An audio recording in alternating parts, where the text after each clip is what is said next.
E aí, prontos para mais um trimestre juntos, estudando a lição da Escola Sabatina? Seja bem-vindo e vem comigo!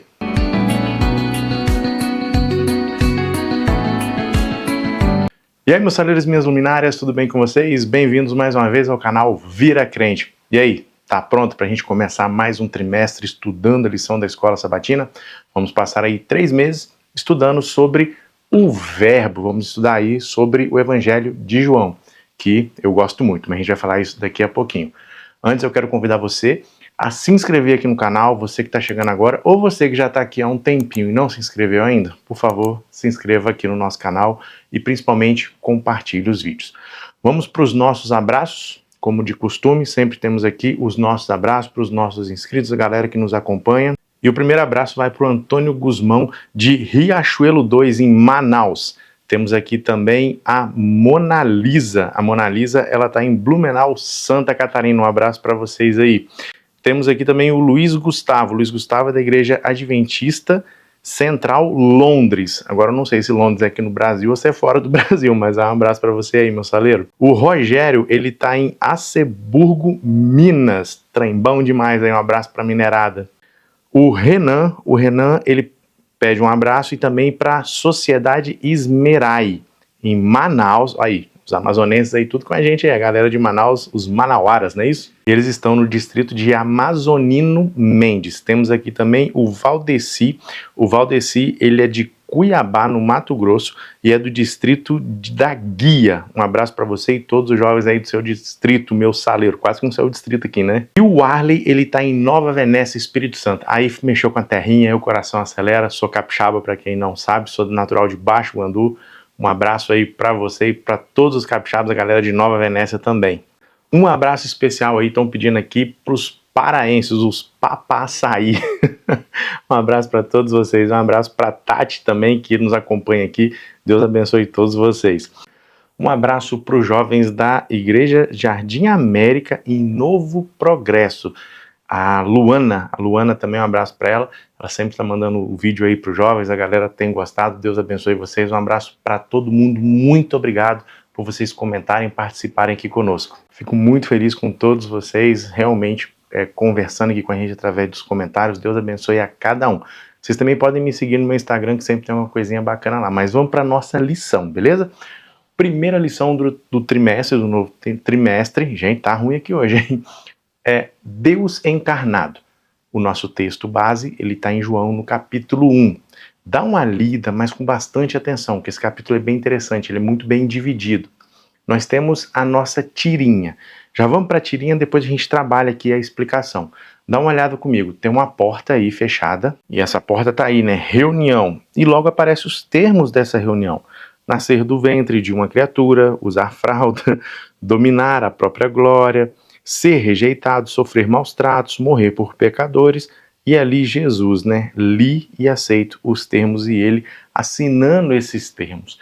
Cristo, ele aceita vir ser como um ser humano, deixar a sua glória para poder nos salvar. E o capítulo 1, João introduz isso. Vamos falar um pouquinho agora sobre o Evangelho de João. O Evangelho de João é o único evangelho que ele é diferente dos outros 3. Os outros 3 são chamados evangelhos sinóticos. O que é isso? Eles têm uma mesma perspectiva. A palavra sinótico significa olhar igual. Então, tem algumas histórias, muitas repetidas, outras diferentes, mas a grande maioria, os 3 que escreveram os 3 evangelhos de Mateus, Marcos e Lucas, eles têm uma visão semelhante. Já João, ele sai um pouco, não, na verdade ele sai muito do que os outros estavam trazendo. E cada um escreveu para um público diferente. Mateus, por exemplo, escreveu para os judeus. O alvo dele eram os judeus. Marcos, se você prestar atenção, ele leva um pouco mais para os romanos. Os romanos ali estavam se convertendo, aquela coisa toda. Lucas fala para os gentios de modo geral. E João tem um contexto em cima disso daqui. João escreveu esse livro em Éfeso. E Éfeso existiam muitos cristãos, uma nova geração. João era o último ali dos discípulos, estava bem velhinho. E essa geração começou a duvidar da divindade de Jesus, começou a colocar algumas coisas assim em xeque. Então João escreve para uma nova geração de cristãos.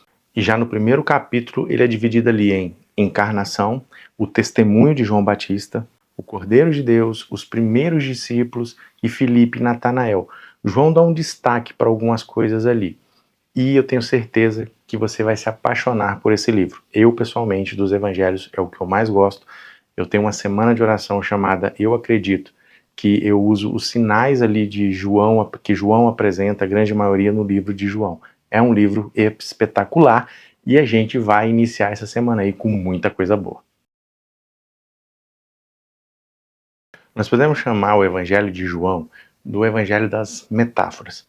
João usa algumas metáforas, ele traz para a gente alguns flashes, alguns insights para nos aproximar de Jesus. Por exemplo, ele usa alguns termos, né, dentro dessas metáforas do eu sou. Ele gosta de colocar essa parte que Jesus falava. Nos outros evangelhos a gente não vai achar isso. Agora no livro de João, por várias vezes, eu sou, eu sou. Interessante que lá em João 11:25, quando fala da ressurreição de Lázaro, o próprio Cristo fala, né, eu sou a ressurreição e a vida. Aquilo ali caiu como uma bomba para muita gente. E aí a gente para analisar, para poder estudar, para poder compreender aquilo. Outra situação que a lição traz para a gente do livro de João. Natanael, por exemplo, se refere a Jesus como rei. Não é verdade? Você é o rei de Israel. Quando Jesus morre, eles fazem uma plaquinha, né? Aqui está o rei dos judeus. Então tinha muito sobre isso do Messias, né? O Messias é o rei, aquela coisa toda. Natanael até no começo fala, não, mas quem é Jesus? Quem é esse cara de Nazaré? Tem alguma coisa boa lá de Nazaré? Isso aqui tinha um contexto muito forte sobre Nazaré na época. Mas Jesus ali mostra para Natanael que ele era o Messias. Porém, não era o rei que Natanael estava esperando, e muito menos que o povo esperava. Jesus não era um rei para esse reino aqui, para a terra. É um rei celestial. O reino de Cristo era um reino que ele estava trazendo aqui, o reino da salvação. Quando a gente para estudar o livro de João, a gente consegue enxergar esses detalhes. João ele já começa ali usando uma metáfora, escancarando, vamos dizer assim, metendo o pé na porta, falando sobre o verbo. O verbo criador, o verbo que estava desde o início com Deus. Isso aí já mexeu nas pessoas. O verbo aqui, a lição traz pra gente a tradução palavra. Mas a gente pode melhorar essa tradução.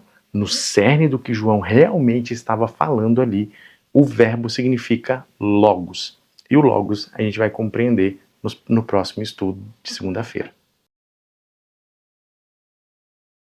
Capítulo 1 de João a gente pode dividir em 3 etapas. Dos versos 1 a 8, do 9 ao 13 e do 14 ao 18. Mas tudo ali está trazendo o verbo. Mas o verbo em diferentes situações. Por exemplo, nos primeiros versos, descreve o verbo eterno e o seu testemunho humano.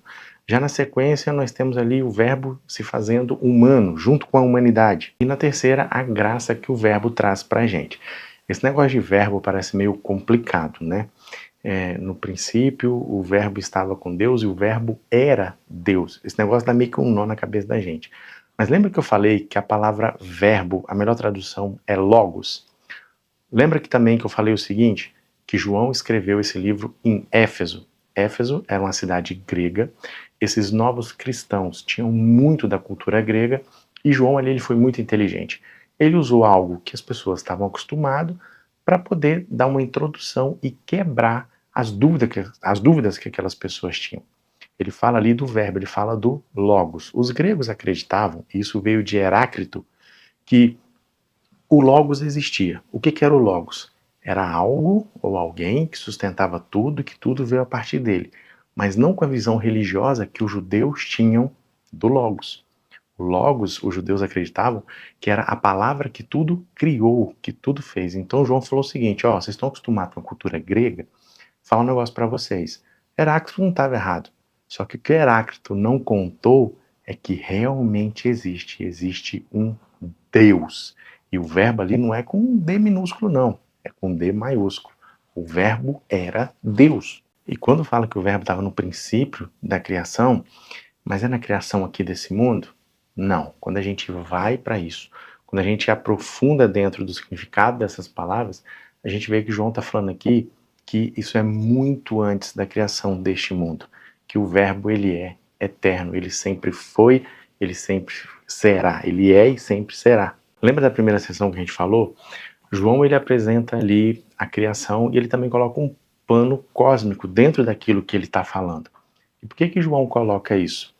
A gente sabe do grande conflito. Em todas as instâncias da Bíblia, em todos os momentos, nós temos o grande conflito. E ali João estava passando por um conflito, porque Satanás estava colocando dúvidas sobre quem era Cristo para os novos cristãos. E ali João, quando ele explica essa parte da criação, da parte cósmica, ele está falando que Jesus é Deus. Inclusive, na morte e ressurreição de Cristo, ele coloca ele como Deus. Isso parece meio confuso se você está ouvindo pela primeira vez, mas fica tranquilo que aqui na lição a gente vai tentar ajudar você a compreender melhor, mas vou te falar um negócio, tem que estar estudando sempre para você expandir e compreender sobre essa questão, sobre essa metáfora que João coloca ali como verbo, tá bom? Lembra que o primeiro capítulo ele é dividido em 3 partes. Na segunda-feira a gente falou da primeira. A segunda e a terceira traz ali pra gente a interação do verbo com a humanidade. A segunda parte traz ali todas as sensações possíveis, né? Traz a rejeição, o amor, a aceitação, tudo ali misturado. A gente tem que entender que Cristo ele é a luz do mundo. Ele veio para nos iluminar. O contexto de quando Jesus vem para essa terra, o mundo estava vivendo um caos, assim, na verdade, como sempre viveu. Então, se a gente pegar desde o pecado até hoje, nós temos Deus correndo atrás do ser humano. E aí entra a ação do verbo. O verbo se humanizou. Você tem noção de que o Criador, ele faz parte agora da criação? Ele se misturou com a criação? E João, ele fala o seguinte, né? E o verbo se fez carne e habitou entre nós. Se habitou, no grego, ele significa skênido, que quer dizer literalmente, montou a sua tenda. Lembra lá no deserto com o povo de Israel que Deus fez com que Moisés montasse uma tenda e ali descia a glória dele, ficava no Santíssimo. Deus estava com o povo, mas não em carne e osso. E agora, anos depois, o verbo, Deus, se fez carne e habitou. Quando João coloca isso daí, ele está mostrando a ligação, né? O nós ali traz uma intimidade. Intimidade que ele teve com Jesus Cristo, o discípulo amado, aquele a quem Jesus mais amava. João ainda tirava a onda com isso, né? E João presenciou muita coisa, inclusive no verso 18, se eu não me engano, fala ali a primeira metáfora entre pai e filho. A ligação que os dois têm, a conexão que o pai e o filho têm um com o outro, que o verbo tem com Deus. Isso é o seguinte, por que o verbo ele se fez carne? Para mostrar para a humanidade, face a face, o amor, a ternura e o que Deus fez e faria pelo ser humano. Aqui, o verbo está dizendo o seguinte, para você aí, meu saleiro, minha luminária, eu te amo incondicionalmente. Se nós pegarmos desde o Gênesis, a gente vai ver a interação da Trindade. E às vezes isso parece complexo, né? Espera aí que daqui a pouquinho a gente vai falar sobre isso. Mas sempre existiu na igreja debates sobre isso. Sobre a Trindade, aquela coisa toda, sobre a natureza de Cristo. Espera aí, Cristo ele era pré ou pós-lapseriano? O que é isso? Bom, o lapseriano está dizendo o seguinte aqui. Jesus, quando ele esteve entre nós, a sua natureza era como Adão antes do pecado ou como Adão depois da queda. E tem muita gente que questiona e briga com isso. Lá em Romanos, capítulo 3, por ali, Paulo ele dá uma enfatizada em alguns pontos que a gente consegue entender. Eu creio que Jesus era pré-lapseriano. A sua natureza era como Adão antes da queda. Jesus não tinha tendência ao pecado, mas ele foi tentado assim como Adão. E o seguinte, o corpo de Cristo, carne e osso, realmente ali foram atingidas pelas consequências do pecado. Por exemplo, Jesus sentia fome, Jesus sentia frio.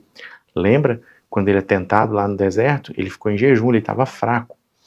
Isso é uma coisa que é muito complexa e às vezes bagunça a cabeça da gente. Vou dar uma dica para você. Tem um livro na Casa Publicadora Brasileira chamado A Natureza Humana de Cristo. Dá uma lida nele, tente adquiri-lo e dá uma lida, se você tem curiosidade sobre esse assunto, que vai te ajudar bastante. Mas o fato é que Deus, através de Jesus, se encarnou aqui em um ser humano. Lutero tem uma frase, né? O homem usa máscaras para se esconder e Deus usa máscaras para se revelar, ou seja, a encarnação. E a nossa palavra da rede semântica é encarnação. O que vem à sua mente quando a palavra encarnação aí aparece para você? A lição já traz algumas dicas, mas eu vou colocar uma aqui para mim. Encarnação, habitar, amor, duas palavrinhas aí. Jesus habitou entre nós por amor. Lembra que a gente comentou isso aqui dia de terça-feira? E aí, qual é a sua palavra da rede semântica? Fala aqui para mim. Quando a gente fala de natureza de Cristo, o Verbo, Deus, aí o Espírito Santo, às vezes dá uma confusão na cabeça da gente. E aí? É um só que são três ou são três diferentes, são três iguais? Como é que funciona esse negócio? A lição ela traz algumas linhas de pensamento para a gente. Vamos entender elas um pouquinho? Tem o modalismo, que veio da ideia de Sabélio, que era um teólogo lá do terceiro século. É mais ou menos assim. Por exemplo, você é líder de jovens. E aí você está trabalhando como líder de jovens nesse sábado. Mas no sábado que vem tem um programa de desbravadores e você também é líder de desbravadores. Aí no outro sábado tem um programa dos aventureiros, você também é líder de aventureiros. É a mesma pessoa, mas em três estágios diferentes, com três ações diferentes. Essa era a ideia dele, o modalismo. Já os docetistas, eles acreditavam que o verbo Jesus ele não realmente virou humano, ele só se parecia ali. Não era carne e osso, não. Era só para enganar os outros. A ideia deles era essa. Tinha os adocionistas, que eles imaginavam? Que Jesus era um ser humano, mas com o tempo Deus adotou ele, foi cuidando dele, ele foi vivendo até chegar na divindade. Você está vendo que tem muitas linhas de pensamento e o negócio vai complicando. Ário, que era um sacerdote de Alexandria, um sacerdote grego, ele acreditava que o verbo, ele teve um passado e tal, aquela coisa toda, mas com o tempo que ele foi desenvolvendo também sua divindade, inclusive que o Espírito Santo também só surgiu tempos depois. E no princípio do Adventismo tinha alguns que concordavam mais ou menos. Entre algumas divergências, era os semi-arianos, vamos dizer assim. Isso parece ser muito complexo e parece ser muito difícil. A lição traz algumas dicas para a gente, como estudar a Bíblia com humildade, comparar vários textos. Se um ou dois textos estão meio divergentes, vai a fundo, procura entender a língua original, o grego. Isso faz uma diferença muito grande, principalmente para esse tema sobre a trindade, sobre a divindade dos três, e nós entendemos que são três, que é Deus Pai, Deus Filho, Deus Espírito Santo, e os três estão iguais, em pé de igualdade. E eu vou te dar uma dica para você entender isso. Nós temos o livro Nisto Cremos, e a nossa segunda doutrina, ela fala da trindade. E aí a terceira fala um capítulo inteiro destinado a Deus. Nós temos uma outra doutrina, que é a quarta doutrina, fala sobre o Filho, e a quinta doutrina fala sobre o Espírito Santo. A Bíblia é a nossa primeira doutrina, depois vem Trindade, Deus Pai, Deus Filho, Deus Espírito Santo. Procura o livro Nisto Cremos e dá uma estudada, que isso vai trazer muito conhecimento para você e vai tirar inúmeras dúvidas. Esse é um tema que, se a gente fosse aprofundar aqui, vão ficar 2, 3 horas e o vídeo vai ficar extenso e aí a gente vai perder a linha da lição. Mas estude. E acredite que Deus Pai, Deus Filho e Deus Espírito Santo estão junto de você. E quando a gente fala da divindade de Cristo, a gente fala sobre o Verbo, tem muita gente que fala que ele foi criado. Mas não, Jesus, ele não precisou de alguém para criá-lo. Ele sempre existiu, ele tem vida própria. E Jesus sempre fala que ele está ligado com o Pai. Como eu disse aqui, esse é um tema que às vezes confunde a gente, né? Um tema bem complicado, mas estude, ore e olha quanta coisa que a gente tem na Bíblia que mostra que Jesus é onipresente, onisciente, onipotente. Jesus está na criação, Jesus está no Antigo Testamento, ele está no Novo Testamento, ele virá nos buscar. Eu me apaixonei por essa lição já de cara, por ser o livro de João, e ela é um pouco mais teológica, eu gosto disso. Aí às vezes tem gente que fala assim, meu Deus, eu não estou entendendo nada. Fica ligado aqui no canal Vira Crente, que a nossa ideia é te ajudar a compreender.